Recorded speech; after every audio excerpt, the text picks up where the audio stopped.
This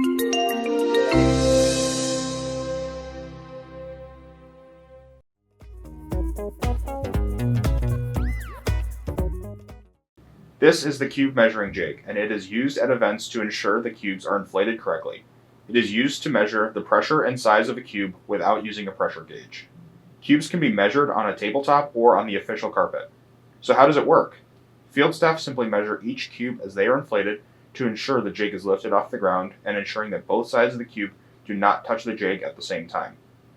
Cubes will only be tested in one direction unless there is reason to believe that the length, width, and height do not all comply. A single bad dimension will disqualify a cube from use. Let's say we think a cube is underinflated. You can tell it's underinflated as the jig is touching the ground. Field staff will be able to use the device and add air until the jig is lifted off the ground, but the cube does not touch both sides. Here you see the jig is lifted off the ground, but the cube is touching both sides. This means that it is overinflated. Let some air out and retry. If you can't get the jig off the ground without touching both sides, this means that the cube has likely experienced permanent deformation, and the cube is no longer able to pass as a match-ready cube. The CAD for the jig is public, and teams have the ability to recreate it at home.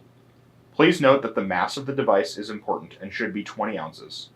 You can use whatever material you have on hand and add hardware to achieve the target mass.